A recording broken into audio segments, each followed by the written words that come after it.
Alhamdulillahirabbil alamin asyhadu alla ilaha illallah wahdahu la syarikalah wa asyhadu anna Muhammadan abduhu wa rasuluhu amma ba'du.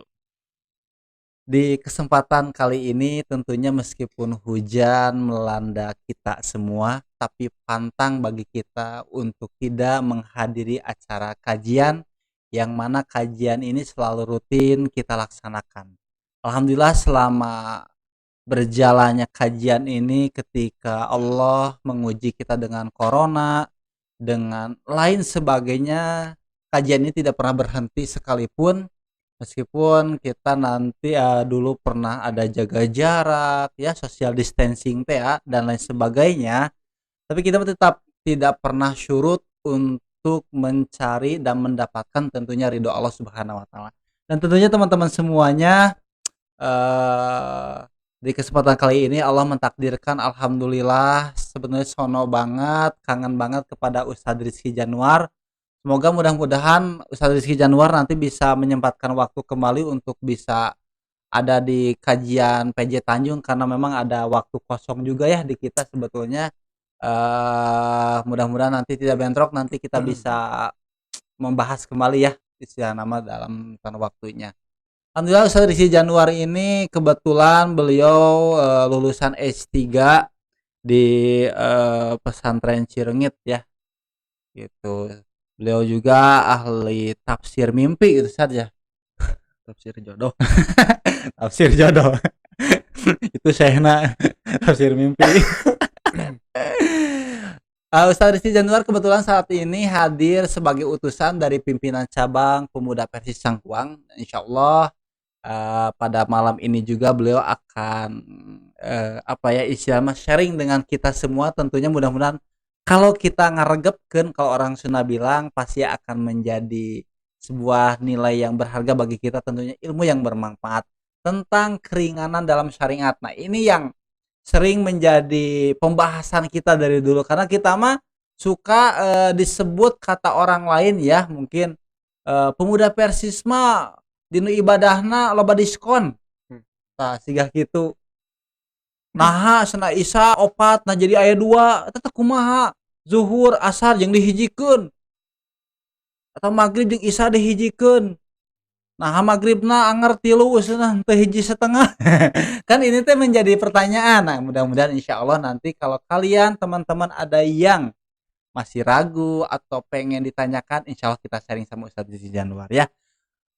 Untuk apanya istilah mah bukan mempersingkat tapi istilah nama apa ya mengefektifkan waktu. Nah kita mulai aja kajiannya bersama Ustadz Rizky Januar. Wilujeng Ustadz. Innal hamdalillah nahmaduhu wa nasta'inuhu wa nastaghfiruh wa na'udzu billahi min syururi anfusina wa min sayyiati a'malina may yahdihillahu fala mudhillalah wa may yudlil fala hadiyalah. Wa asyhadu an la ilaha illallah wahdahu la syarikalah wa asyhadu anna Muhammadan abduhu wa rasuluhu alladzi la nabiyya wa la rasula ba'dah amma ba'du. Rekan-rekan pemuda dan juga pemudi yang dirahmati Allah Subhanahu wa taala. Alhamdulillah dengan takdir Allah Subhanahu wa taala pada malam ini kita bisa bermuajahah, bersilaturahmi. Mudah-mudahan tempat ini diberkahi oleh Allah Subhanahu wa taala. Yang meskipun dalam situasi dan kondisi yang seperti ini, tapi kita tetap masih istiqomah, masih tetap mengabdi kepada Sang Khalik melalui thalabul ilmi. Saya ingat sebuah hadis yang sangat unik gitu. Man kharaja li talibil ilmi fahuwa fi sabilillahi hatta yarji'a. Barang siapa yang keluar dari rumah tujuannya untuk mencari ilmu fahuwa fi sabilillah, maka dia ada di jalan Allah hatta yarji'a sampai dia pulang. Nah, artinya jangan khawatir kalau misalkan di antara kita sehabis pulang di sini ada yang dipanggil oleh Allah Subhanahu wa taala, tidak usah khawatir. Ya, karena kita sudah ada di jalan Allah fi sabilillah. Itu udah jaminan dari Rasulullah Shallallahu alaihi wasallam. Makanya sangat beruntung sekali bagi orang-orang yang beriman bagi kaum muslimin yang memang setiap harinya akan haus akan ilmu, baik itu melalui offline ataupun melalui online bacaan dan lain sebagainya. Itu nanti insya Allah kita akan termasuk kepada kategori yang seperti itu. Dan tak lupa kami haturkan jazakumullah khairan kasiron. Tadi sudah disebutkan, nampaknya sudah lama tak berjumpa, beberapa tahun ke belakang. Akhirnya pada malam ini Allah menakdirkan saya bisa bersilaturahmi dengan pemuda-pemudi Jamaah Tanjung Sari, yang mungkin kami juga mohon maaf beberapa bulan ke belakang itu kami juga dijadwal di sini, tapi karena lupa sampai istilah nama les poho gitu, ingat setik acan. Nah, sehingga tidak bisa hadir pada kesempatan kali itu. Nah, pada kesempatan kali ini sedikit kita akan berbagi mengenai, memang tadi sudah disebutkan dan sudah dijelaskan sedikit bahwa memang di kita itu sering dikenal dengan ormas diskon gitu. Ya, seetik-etik kurangan, seetik-etik kurangan. Sehingga hal yang seperti itu memang harus kita jelaskan dan harus memang kita utarakan kepada mereka bahwa kita diskon itu bukan hanya sekedar hawa nafsu, tapi memang sudah ada titis tulis lah kalau begitu. Nah, makanya pada kesempatan kali ini dikasih judul keringanan dalam syariat, atau dalam artian rukhsah. Rukhsah, keringanan dalam menjalankan syariat agama. Nah, ini tentunya harus kita lebih kaji lagi, dan mungkin sebagian di sini sudah khatam ya berkaitan dengan hal yang seperti ini. Nah, makanya yang menjadi dalil kehujahan tentang adanya rukhsah atau keringanan dalam syariat itu sudah Allah jelaskan terlebih dahulu dalam Al-Quran, diantaranya dalam surat Al-Baqarah ayat 85 dan dalam surat An-Nisa ayat 28. A'udzubillahi minasyaitonirrajim. Yuridullahu bikumul yusra wala yuridu bikumul usra. Allah menghendaki kemudahan bagimu dan tidak menghendaki kesukaran bagimu. Dan dalam surat An-Nisa 28, yuridullahu an yukhaffifa ankum. Allah hendak memberikan keringanan kepadamu. Wa khuliqal insanu do'ifa, dan manusia itu diciptakan oleh Allah Subhanahu wa taala dalam keadaan lemah. Jadi sifat tabiat manusia itu sudah ada sejak awal, sudah ada sejak diciptakan, bahwa manusia itu memang betul-betul lemah. Sehingga kita sering mendengar ungkapan la haula wala quwata illa billah. Tiada daya dan upaya melainkan melalui kekuatan dari Allah Subhanahu wa ta'ala. Nah, jadi dalil itu sebagai pengantar bahwa Allah itu betul-betul menginginkan kemudahan untuk hambanya. Dan mustahil Allah akan mencelakakan hambanya dengan menurunkan syariat-syariat kepada manusia. Makanya manusia itu disebut mukallaf, yang terkena taklif beban hukum, baik itu berupa syariat-syariat dari Allah ataupun yang lainnya. Nah, makanya sebelum lebih jauh mendalam, kita harus tahu dulu sih apa yang disebut dengan rukhsah. Jadi di kaidah usul fikih yang disebut rukhsah, yang disebut azimah. Kalau azimah itu hukum awal, hukum pokok. Nah, kalau rukhsah itu datangnya belakangan. Jadi yang awal dulu azimah, kemudian setelah azimah ada rukhsah. Makanya di pengertian yang disebut dengan rukhsah itu adalah al-hukmu tsabitu ala khilafid dalili li udhrin. Hukum yang ditetapkan berbeda dengan dalil awal, yaitu azimah, karena suatu alasan atau adanya udzur. Kalau yang pokok yaitu disebut dengan azimah, yaitu hukum yang ditetapkan dengan dalil syara tanpa ada alasan yang memalingkan. Umpamanya begini, yang pokok azimah, hukum Jumat itu wajib, itu hukum pokok. Sholat duhur itu 4 rakaat. Salat asar 4 rakaat, salat maghrib 3 rakaat, salat isya 4 rakaat. Itu merupakan azimah atau hukum pokok hukum awal. Jadi teu bisa ditawar gitu. Jadi mau bisa mencek ABT mah seberapa 50.000. Mau bisa jadi 45, mau bisa jadi 30, mau jadi gratis mau bisa. Tapi tetap 50 tidak ada tawar menawar. Jadi hak peto itu yang disebut dengan azimah. Nah, nanti kebalikannya ada yang disebut dengan rukhsah, yaitu hukum yang ditetapkan tapi berlainan dengan hukum awal, atau azimah li udhrin karena ada alasan atau ada udhur. Makanya nanti bisa dilihat di sinilah kita nanti tidak usah panjang-panjang, jadi kita lebih ke diskusi saja. Jenis-jenis keringanan dalam syariat. Yang pertama ada yang disebut tahfif al-isqat. Ya. Apa itu tahfif al-isqat? Keringanan dengan cara menggugurkan azimah. Jadi emang gugur, lain dikurangan deui, tapi gugur leungit. Contohnya apa? Kasus hari raya Id bertepatan dengan hari Jumat. Maka bagi laki-laki yang paginya sholat Id boleh memilih tidak Jumat.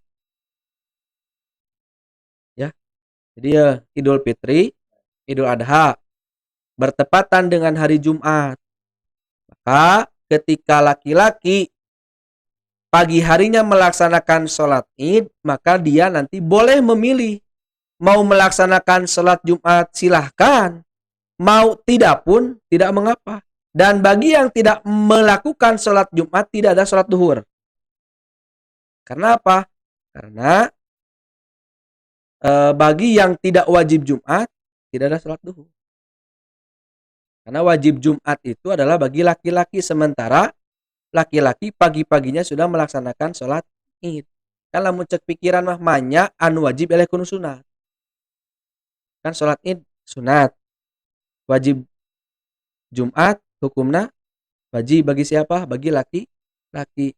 Nah, bagi laki-laki yang pagi harinya sholat Id boleh tidak melaksanakan Jumat. Ya. Nah, berarti eleh ya hukum teh anu wajib kudu sunat. Itu menurut akal pikiran.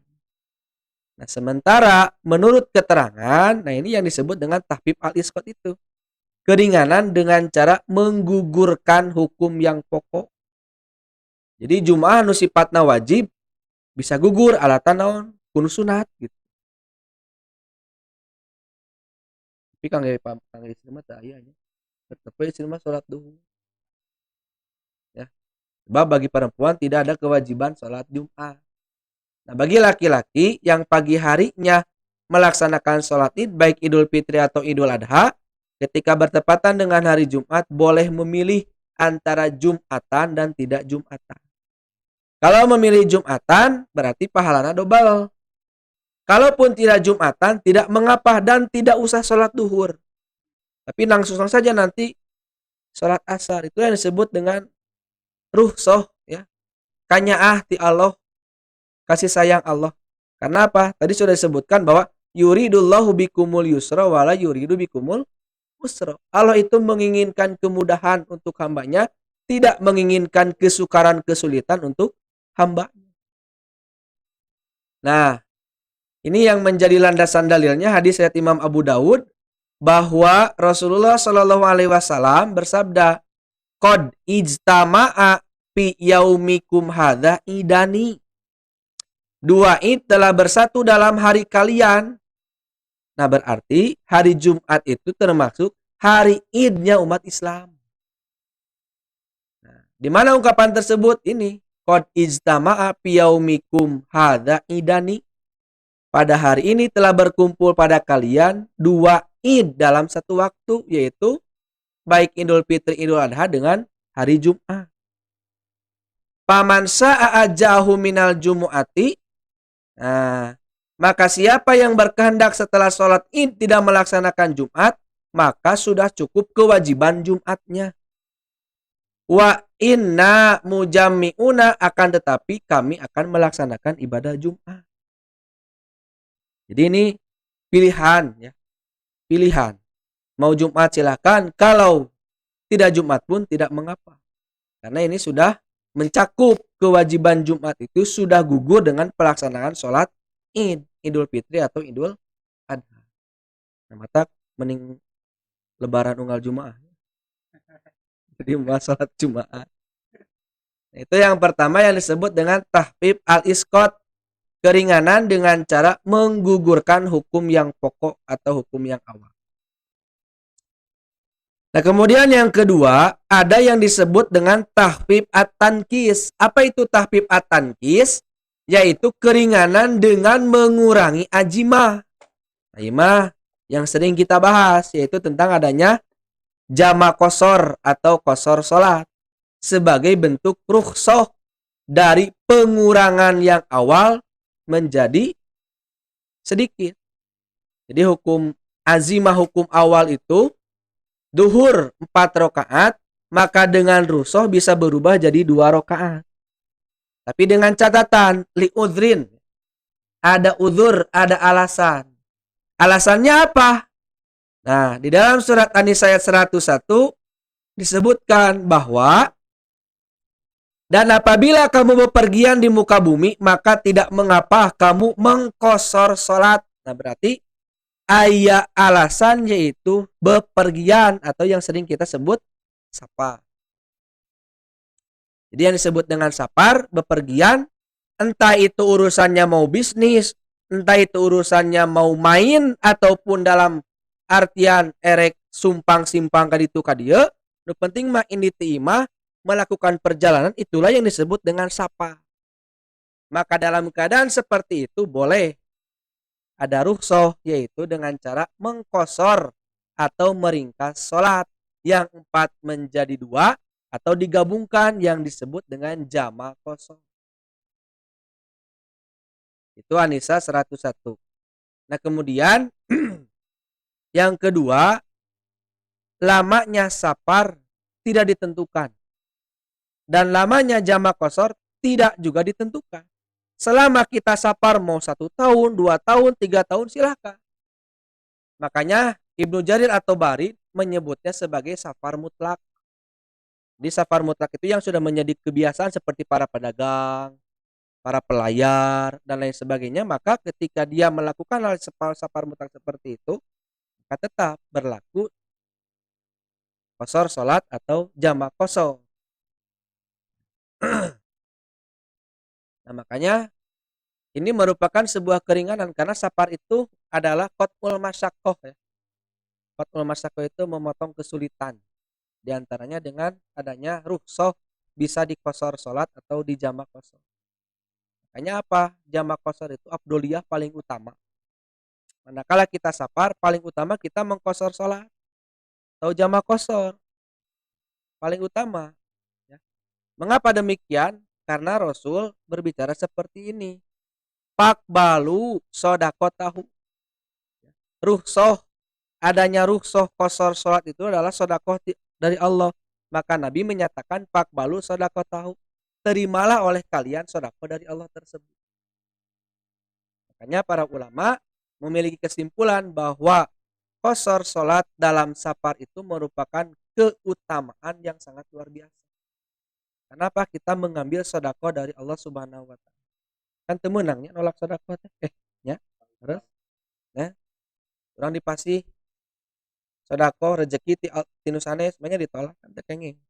Komo ieu angot dari Allah Subhanahu wa taala, maka lebih baik kita betul-betul ambil sedekah tersebut dan manfaatkan sebaik-baiknya. Ini yang sedikit menyimpang karena di kita sering ada pemahaman bahwa safar itu hanya berkaitan dengan sesuatu hal yang sangat menyibukkan diri. Makanya ketika sibuk berlaku jama kosor. Tapi manakala nyantai hanya sekedar hiburan tidak berlaku kosor ataupun jama kosor. Ya sudah, lebih baik kita tam saja. Kenapa? Karena waktu masih ada, masih lama, sementara kita safar itu hanya sekedar refreshing lah gitu. Seperti untuk Pangandaran, kan di Pangandaran masih ukur ngojay untuk kudu magutrut, ngitung artos dan lain sebagainya, uang bisnis dan lain sebagainya, tapi refreshing. Maka ada yang mengatakan bahwa tidak boleh kosor, jamak kosor lebih baik tam kalau misalkan safarnya hanya sekedar main. Nah, padahal mau main, mau urusan sibuk apapun, selama dia dalam keadaan safar, maka berlaku rukhsah kosor atau jamak kosor.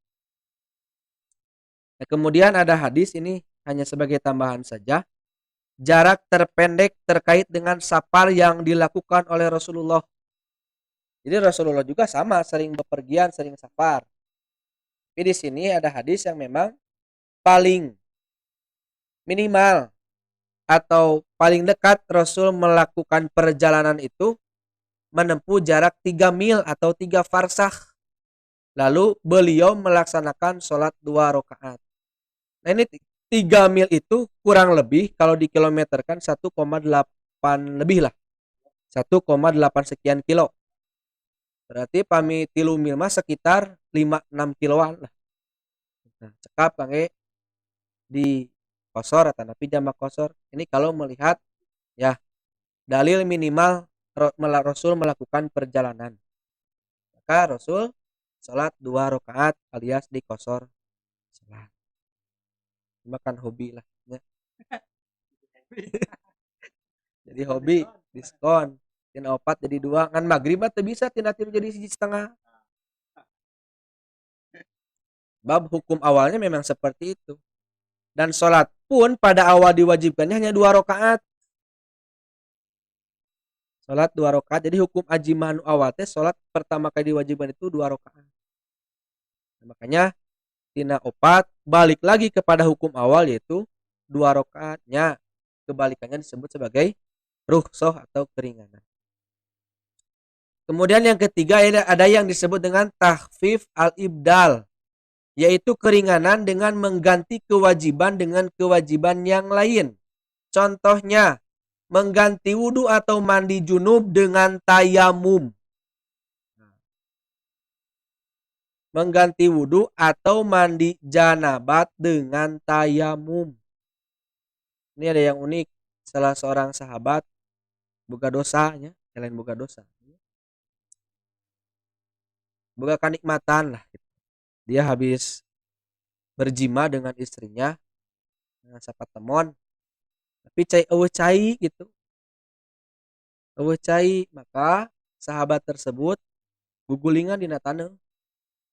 Nah, gugulingan di taneuh, kenapa? Karena dia memiliki asumsi bahwa wudu wae ku tayamum sakitu manya cenah mandi ngan saukur menepuk tangan kemudian tiup usapkan telapak tangan dan muka banyak gitu hukum, maka dia berguling-guling sampai oleh Rasul disengsirikeun gitu mencek bahasa orang. Akhirnya tetap sama, baik wudu ataupun mandi janabat, tata cara tayamum tetap seperti itu, tidak berubah. Kemudian mengganti saum dengan fidyah, itu jelas alasan bagi yang fidyah, hamil, menyusui, dan lain sebagainya, ataupun dengan kodok. Bagi orang yang tidak mampu saum, mengganti kewajiban qiyam atau berdiri dalam sholat dengan duduk jika tidak mampu, dengan berbaring, ataupun dengan isyarat. Ya, jadi sholat itu wajibnya berdiri dan termasuk rukun sholat qiyam teh. Jadi qiyam berdiri itu termasuk rukun sholat. Ketika sholat dilaksanakan sambil duduk, sementara tidak ada alasan tidak udur, maka sholatnya tidak sah. Lantaran ada rukun yang memang tidak tercapai atau tidak terlaksanakan. Gak boleh sholat sambil duduk jika memiliki alasan. Jadi sampean bisa rematik bah. Nah, boleh samurat dan lain sebagainya. Nah, kemudian ini dalilnya sudah jelas ya tentang tayamum. Itu sebagai takhfif al-ibdal, mengganti kewajiban dengan kewajiban yang lain. Dan tentunya dengan adanya alasan atau udzur. Kemudian yang selanjutnya ada yang disebut dengan takhfif at-taqdim, yaitu keringanan, kebolehan mengawalkan dari waktu yang semestinya. Contoh jamak takdim, duhur dan asar, jamak takdim maghrib dan isya, berdasarkan keterangan dari Mu'adz bin Jabal. Rasulullah pernah menjamak sholat duhur dan asar serta maghrib dan isya di Madinah bukan karena keadaan takut dan bukan pula karena hujan. Ibnu Abbas berkata, beliau melakukan seperti itu agar tidak memberatkan umatnya. Jadi ini mungkin ini kaitannya dengan jamak. Ada jamak takdim, ada jamak takhir. Kalau jamak takdim, waktu asar ditarik ke waktu duhur. Kalau jamak takhir, waktu duhur ditarik ke waktu asar. Itu yang disebut dengan jamak takdim atau jamak takhir. Tapi urutan sholat tetap tidak berubah. Maksudnya begini, ketika kita melaksanakan jamak takhir, maka kita melaksanakan sholat duhur kemudian asar. Ketika kita melaksanakan jamak takhir di waktu asar, tetap yang mesti dilaksanakan itu adalah sholat duhur terlebih dahulu. Kemudian asar. Tetap. Nah kemudian umpamanya maghrib dan isya. Kita jamak takdim, berarti maghrib dulu kemudian sholat isya. Kalau jamak takhir, tetap meskipun pelaksanaannya di waktu isya, maka yang mesti didahulukan adalah sholat maghrib terlebih dahulu. Di urutan waktu tetap tidak berubah. Kalau misalkan kita berjamaah, beda lagi ketika kita ikut kepada jamaah yang mukim. Umpamanya yang mukim sholat isya, maka wayahna isya heula baru maghrib. Tapi kalau misalkan rombongan kita saja, maka tetap maghrib dulu kemudian isya meskipun dilaksanakan di waktu isya. Itu yang disebut dengan jamak takdim dan juga jamak takhir. Nah. Kemudian yang terakhir, tahfif at-taghyir, yaitu keringanan dengan mengubah kaifiat. Ini diberikan contoh kaifiat sholat fardu dalam keadaan perang atau yang sering kita sebut sholat khauf. Nah. Dalilnya, dan apabila kamu berada di tengah-tengah mereka, lalu kamu hendak mendirikan sholat bersama mereka, maka hendaklah segolongan dari mereka berdiri besertamu dan menyandang senjata. Kemudian apabila mereka yang sholat besertamu sujud, telah menyempurnakan satu rakaat, maka hendaklah mereka pindah dari belakangmu untuk menghadapi musuh. Dan hendaklah datang segolongan yang kedua yang belum bersolat, lalu bersolatlah mereka denganmu, dan hendaklah mereka bersiap siaga dan menyandang senjata. Jadi yang kalau lahnya, jadi ayat istilah solat khauf yang sampai hari ini kaifiatnya masih dipakai. Ya, jadi nyeri cangkeng, nyeri betul. Ya, jadi dia itu dengan alasan memang pada waktu itu sedang perang, hampir melawan musuh. Makanya kaifiat sholat bagi yang melaksanakan dalam keadaan takut seperti ini, kaifiatnya boleh dirubah. Contoh yang pertama umpamanya, saf yang pertama, saf yang kedua, saf yang ketiga, saf yang keempat, umpamanya ada 4 saf yang ikut sholat berjamaah dalam kondisi yang sangat genting. Maka saf yang pertama dan yang saf kedua ketika beres imam membaca surat Al-Fatihah dan surat-surat pendek, maka ketika ruku kemudian sampai sujud yang kedua, maka saf yang pertama dan yang kedua mengikuti. Sementara saf yang ketiga dan keempat tetap berdiri berjaga-jaga bisa aya musuh. Nah kemudian setelah saf yang pertama dan yang kedua bangkit menuju rakaat yang kedua, baru rakaat yang ketiga, saf yang ketiga dan yang keempat takbir ruku, bangkit dari ruku, sujud, duduk di antara dua sujud, sujud lagi kemudian berdiri. Jadi beda kan? Ayat salat berjamaah imam takbir, imam ruku, imam sujud, makmum sujud. Tapi dalam keadaan situasi yang seperti itu dibolehkan. Artinya apa? Saf yang kedua dan yang keempat dia. Makanya ketika bangkit dari rakaat pertama menuju rakaat kedua, saf yang pertama dan yang kedua dan juga imam belum membaca Al-Fatihah. Mengapa? Yang di belakang masih ruku, masih sujud. Maka setelah mereka bangkit baru imam memulai lagi qiraahnya, membaca lagi Al-Fatihah dan juga surat-surat yang lainnya. Terus seperti itu. Kan seharusnya mah imam ruku kan beda. kaifiat dari sholat berjamaah yang semestinya. Tapi dalam sholat seperti khauf ini boleh kaifiatnya dirubah, tidak mesti dalam keadaan normal.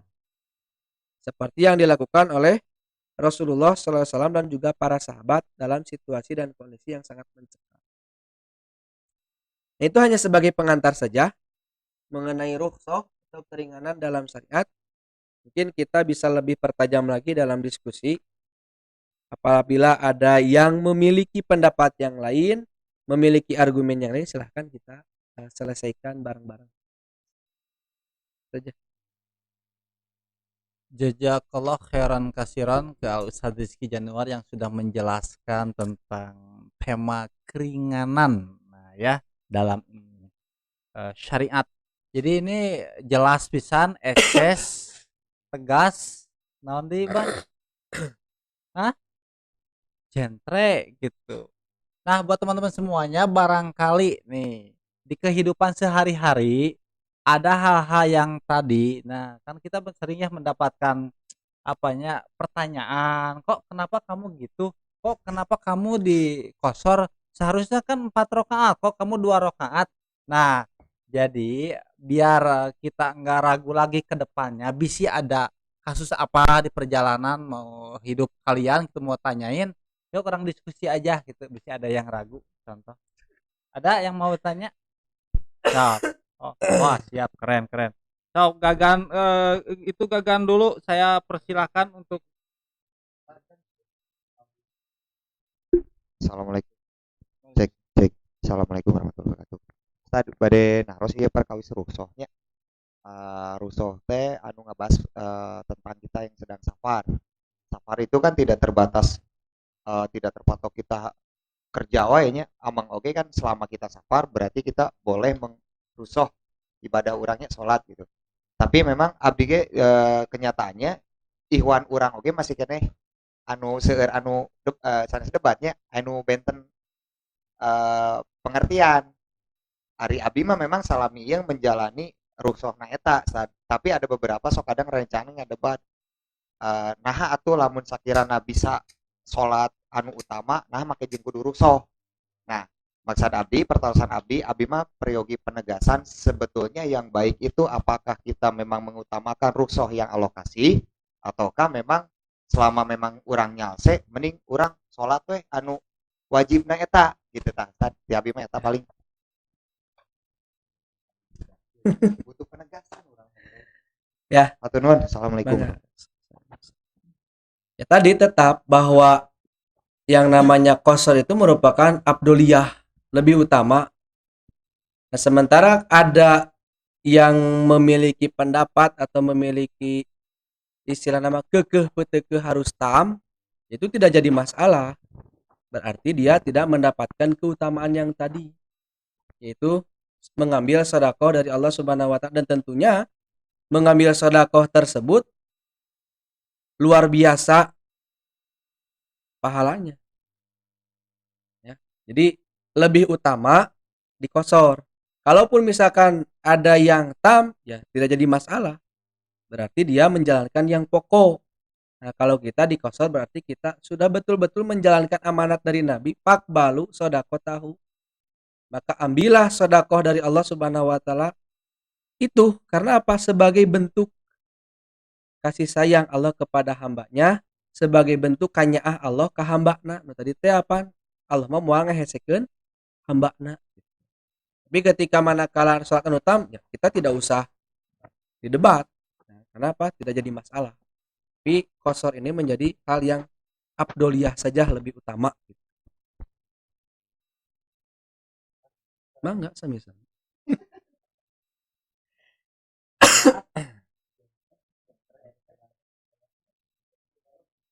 Mohon pada. Iya Ustad, upami misalkan abdi teh ka Jakarta kan safar, misalkan saminggu. Nah, selama saminggu eta teh abdi terus di jama atau ada batasan beberapa hari gitu. Misalkan ke Cianjur, di Cianjur teh seminggu. Ya. Di jama terus. Nah, satu satu deui Ustaz. Ya, jamak qasar. Kalau misalkan perjalanan dari Jakarta jam 11. Nah, gas we terus pas di rumah di kosor bisa tuh. Misalkan apakah 22 atau 42 atau atau opat-opat opat-opat dua atau opat tilu. nah eta Ustaz. Dua Ya. pertanyaan. Ya, berkaitan dengan safar dan juga kosor atau jamak kosor. Di zaman sahabat Nabi itu ada Umar pun safar selama 4 bulan. Selama 4 bulan Umar ataupun yang lainnya mereka mengkosor salat 2 rakaat. Jadi artinya ada yang 4 bulan, ada yang 2 bulan, ada yang sampai 8 bulan, ada yang sampai bertahun-tahun bahkan sudah menjadi rutinitas. Maka tidak ada ketentuan berapa batasan safar, berapa batasan jamak kosor itu harus misalkan seminggu 2 minggu, tidak ada. Selama kita safar maka di situ boleh kita kosor atau jamak kosor. Tidak ada kaitannya dengan nyalse, sibuk dan lain sebagainya, kaitannya dengan safarnya. Itu yang pertama. Kemudian yang kedua, gas Jakarta Bandung. Ketika sampai di Bandung di rumah jam asar umpamanya, misalkan asar. Maka ketika sudah sampai di rumah wayah salatna opat-opat tam kajabala misalkan nyimpang heula ka pom bensin. Nah, sama masih dalam keadaan safar dua-dua gitu. Nah, itu barangkali untuk jawaban yang pertama dan yang kedua.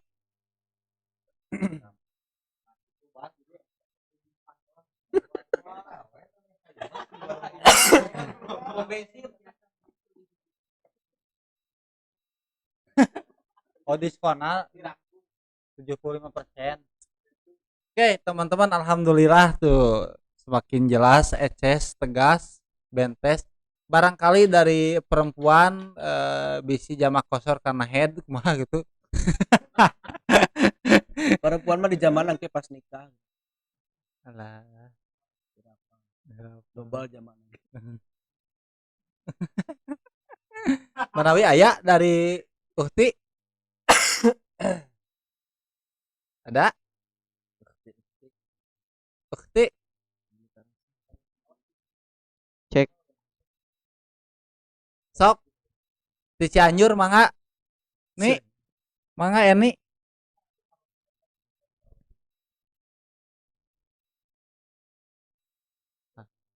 Pak, ini bade. Gagan babadug yo kumaha saya.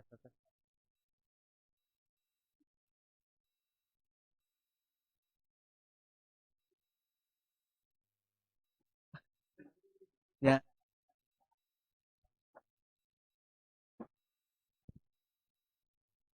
Di bumi kene. Jadi bumi heula 4 rakaat. 2 na mangke di ditu teu bisa dihijikeun. Teu bisa dibadal 5. Ustad apa? Hah? Oke, dua. Ustad aya Jawa di akalan, lain di akalan. Di akalan. Berangkat. Angke di jalan dua-dua. Jadi tong di rumah. Di rumah ada can masuk safar.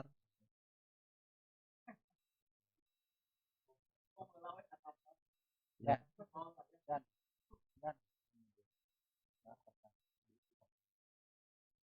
Nah, ya, pertanyaan. Ustad. Gini Ustad, ada pertanyaan dari teman saya Abah Arif.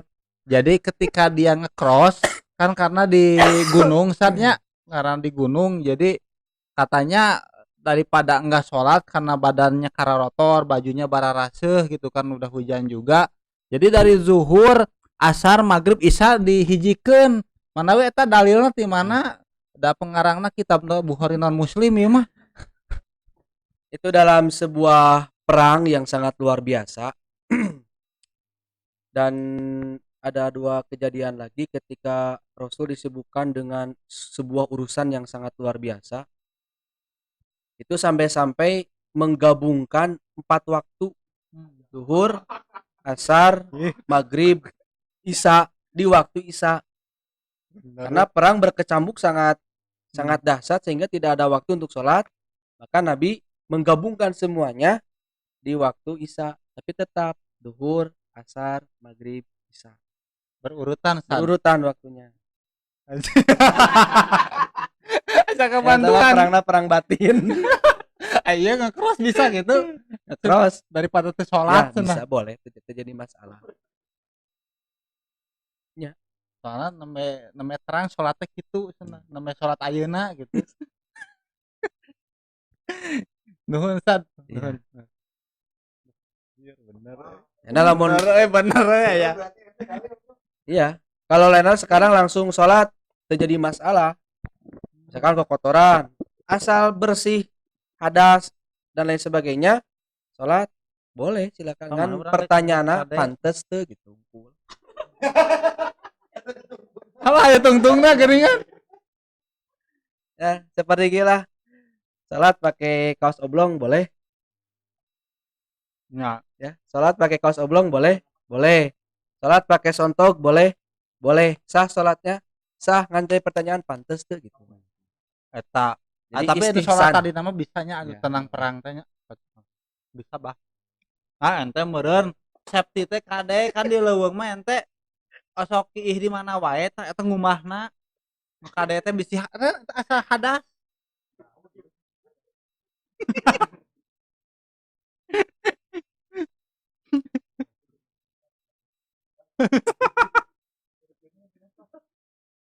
Ngeng heula. Direkam tuh emang kayak ada teh.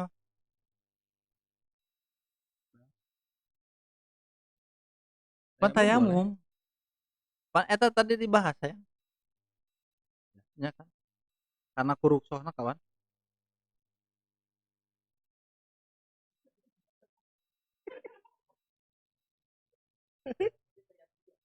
Iya, iya. Kala nanyakeun terus ya, tayamum.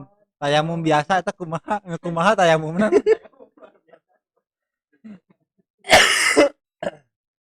Siapa mau tayamumna gulingan.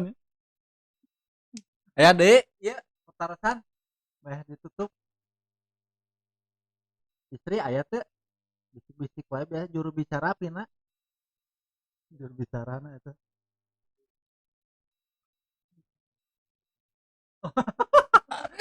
Ya bisa trauma nu. Mun wudu di Taranyang yo. Tang wudu atuh mani we sekalian. Pertanyaan baru dak awe. Wudu terus kanjabat kemaluan kumaha. Tapi itu memang kenyataan bener. Eta mah kisah nyata, emang bisi kahariwang alus.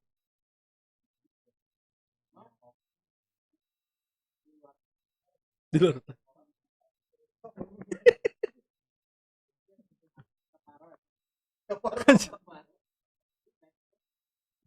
Mual.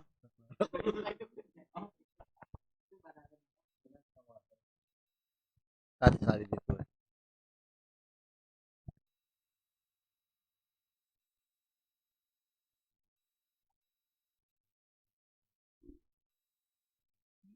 Sok, pindah kadangu da. Jadi nyaweh ya.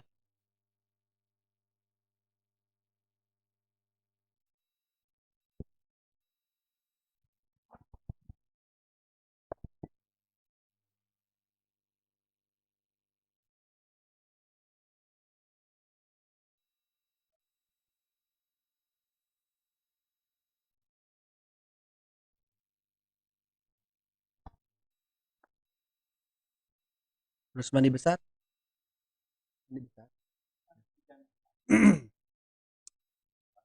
Darah istihadoh itu darah penyakit, bukan termasuk darah haid. Jadi ketika misalkan darah kita perempuan ya kan biasanya sudah bisa membedakan mana darah haid, mana darah istihadoh. Kalau darah istihadoh keluar maka dia tetap wajib sholat ya. Dan di darah istihadoh itu tidak mesti mandi janabat atau mandi junub karena tidak ada syariatnya. Cukup saja membersihkan kemudian wudhu seperti biasa. Karena mandi janabat itu hanya untuk yang setelah selesai haid saja. Kalau darah istihadah tidak ada. Kalau bersih wajib sholat, kemudian muncul lagi darah, itu darah istihadah, maka wudhu saja seperti biasa, cuman ya dibersihkan dulu ya darahnya. Dan kemudian yang kedua, tidak ada syariat jamak qasar bagi yang darah istihadah, ya, tidak ada. Tetap saja biasa dengan berwudu. Ya, sebab darah istihadah itu bukan najis. Yang najis itu adalah darah haidnya.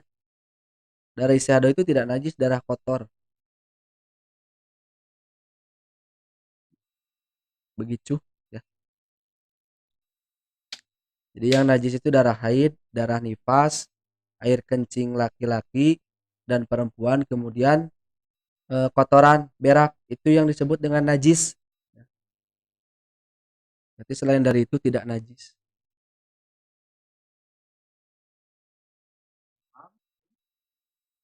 Da abdi mah teu gaduh darah istihadah atuh.